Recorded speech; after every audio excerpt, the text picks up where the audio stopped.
What's going on, guys? It's Adonis. This is The Switch. In this video, we're actually going to talk about why I think that this is actually in a league of its own. Yes, of its own.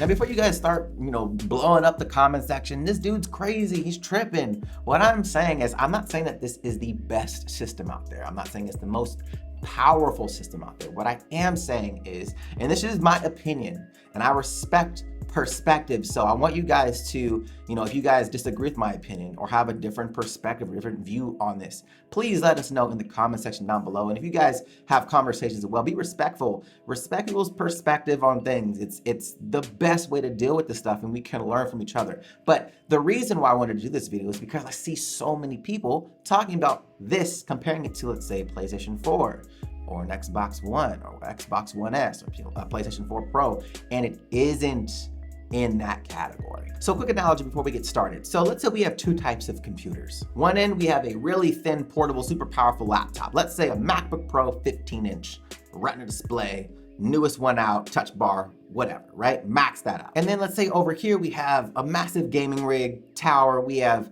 two NVIDIA 1080s. We have the newest Intel processor out there for gaming. We have all the things in this system to make it perform the way it needs to perform for heavy console gamers. Now, both computers are powerful. Yes, we both know that. And yes, both computers can perform tasks like video editing, light gaming, things like that. But that's where they start to differ, mainly because of what they're designed to do. The laptop is designed to be something portable, something that it's its main focus. Can I do work on the go? Can I do enough gaming on the go? Yes, cool, check that box. Now, on the other side of things, the gaming rig is meant to stay in one place. It is meant to be as much power in one box as possible, in one location, that I can game to my heart's content, multiple monitors, do what I want to do. Are they both computers? Absolutely. Can they both run applications? Absolutely. But their main function, what they're able to do, differ based on what their main focus of design is. One is a laptop being portable, one is meant to sit at a desk and have ultimate performance. Now, I know some people will say, well, there are laptops that are really powerful that you can do gaming stuff on, and I agree with you, but they're not this thin. They're a lot bigger. So when you are focused on thin, lightweight, there are components that they just don't exist. NVIDIA doesn't make extremely fast graphics cards that will fit in a casing this small. They just don't exist at this point in time. So what am I saying? That this is not a console gaming system, period. Now, I know some people are like, Adonis, you can play this on the TV. This is a console. No, it is not. The entire unit, all of its performance power is inside the tablet, inside this area right here. The dock that you have has no processing power in it whatsoever. It just transmits signal from the actual unit to the television. That is it. Now, the Joy-Cons, they are meant to attach directly to the unit to be a handheld device. Can you add them to a controller? Of course you can. But its main focus is this, to take around and play your games around. And if you happen to be home, you can just dock it and play it on your TV. Its primary function, guys, is a portable gaming device. Unlike a gaming console like the PS4 Pro or the Xbox One S, it's all in one unit. It's all there. It's plugged into a wall all the time, and that's how you run it. It sits on a desk. Its primary function is to connect to a TV, and you sit in front of a TV and play it. It is not meant to be taken around and travel while you're on an airplane to play it. That's not what its focus is. The Switch, its focus is to be a portable gaming device, period. So next is the price. I know people are like, well, if that's the case, why did they price it at the level of a PlayStation? Why did they price it at the level of, an Xbox? A couple of reasons. One, R&D on a machine like this is probably astronomical for research and development on something like this, because it's never been done before. All the games that are kind of designed for the system on the go, and then be able to dock it, take the controllers off, and then play it on your TV as if it was an actual console system. There hasn't been anything like that before. See, on the console side, you're paying for performance. That is what you're paying for. You're paying for the most powerful system that you can plug up and play on your TV. That is what you are paying for on top of storage capacity, game library, right? That's what you're paying for. This, you are not paying for that. You are paying for portability. You're paying for the ability to, when I'm done playing at home and I want to take this with me, I can still play it.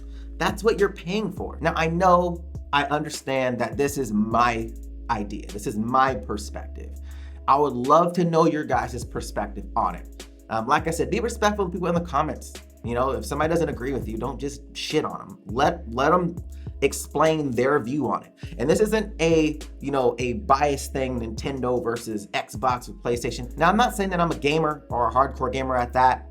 I'm not even in that space. I love playing games, but that is not something that I'm an expert at whatsoever. However, I'm a massive tech nerd and I understand technology to the point of I understand what this is and what to compare this to versus what not to compare it to. Now, the big question is, where's the future, right? How far can a system like this go?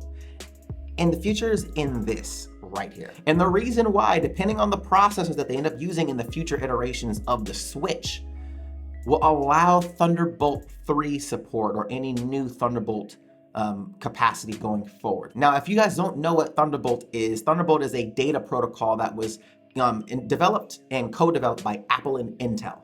But Intel kind of owns the rights to it all. Now, with this, Thunderbolt 3 is in USB Type-C. It's an iteration of it, and that supports 40 gigabits a second bidirectional. Now, what does that mean for future Switch consoles or docks? Well, let's say the dock that you docked it in had additional graphics cards, had more processing performance in the dock.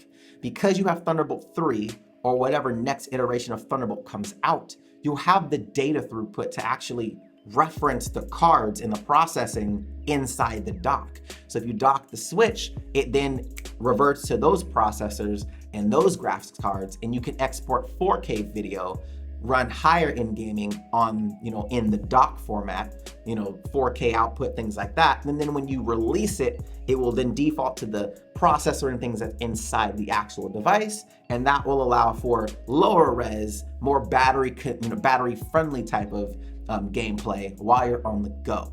That, to me anyway, seems like a future that they can go down because of USB Type-C. Now, will they do that stuff? Who knows? We have no idea what Nintendo's thinking.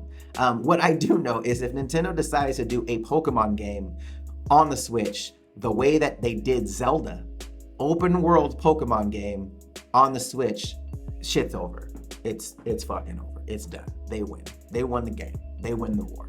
Period. But that's why I think that it's in a league of its own, guys. I really believe that we can't really compare it to any console that's made directly for the TV because it's not what its primary function is.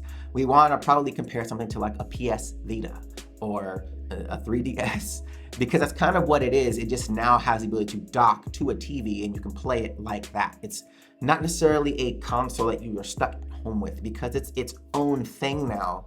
It's really hard to compare apples to apples with something that's just designed to sit there powered to a wall. It's just not the same form factor. But I would love to know what your guys' thoughts are on the Switch. Do you think it's a console competitor? Do you not think so? Do you like it? Do you have one? What are your thoughts on it? I would love to know in the comment section down below. Remember, guys, be respectful down there. Respect each other's perspectives. It is massive. If you guys like this video, hit that thumbs up button, show your boys some love. And if you haven't subscribed to the channel yet, you're gonna wanna do that. Hit that ABP logo in the corner to subscribe to the channel. And if you wanna check out my last video, link is here to the side. Let me know also if you like this cool little quick setup. I might do some videos like this more often. I'd like to know that as well. All right, guys, till next time.